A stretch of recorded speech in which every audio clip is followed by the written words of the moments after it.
Take up, put that on. Hold up, wait, life straight. Ice skate.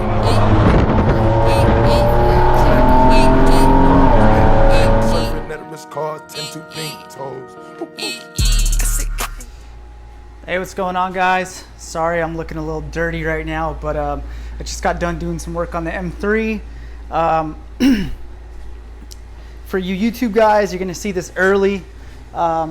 Please do not post pictures on Instagram of the car. I will go ahead and do that myself this weekend. So please just try not to ruin my reveal.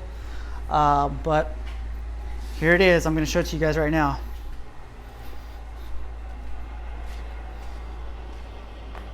Here she is in the E36 DTM wrap. I'll go into a little bit more about what this wrap, the history behind this wrap, for anybody who really gives a shit. But yeah, check it out. My boy Via Designs did this for me.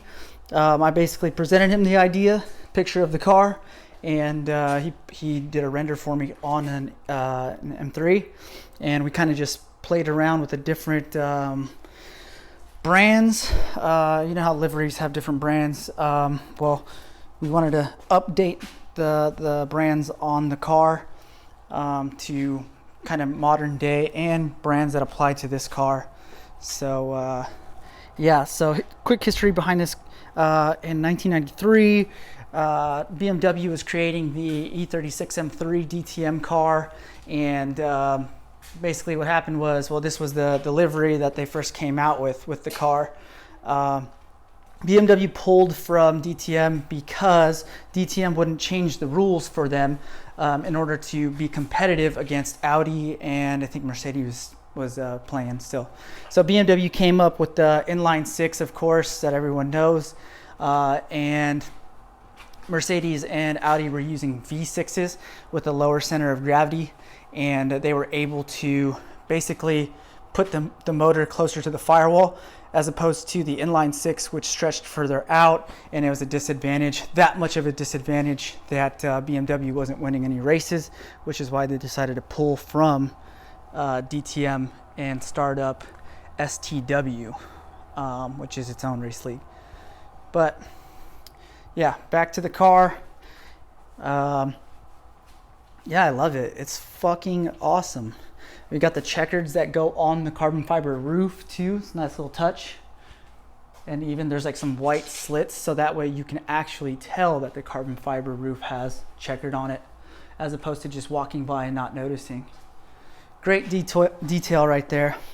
Got all the stickers, all the brands, you know, that I want to rock, parts that are on this car, shops that have worked on the car. WR Technica, we'll get into what's going on with that later. 2M, Studio RSR, SPL arms, of course, and Via, who did the wrap. Obviously there's some missing. I got the Remus exhaust on this car. Motorsport hardware, I was just doing the stud kit on those for the GT4 wheels that are going to go on tomorrow. And yeah, Motul, I think Motul is an all-time classic. You can't go wrong with that.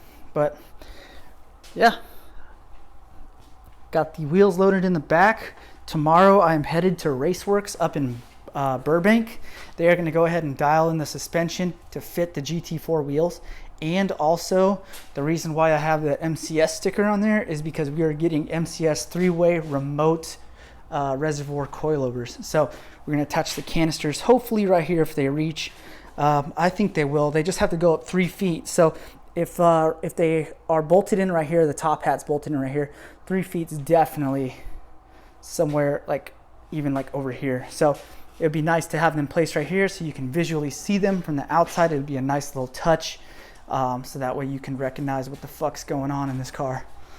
Yeah, Male, OEM brand,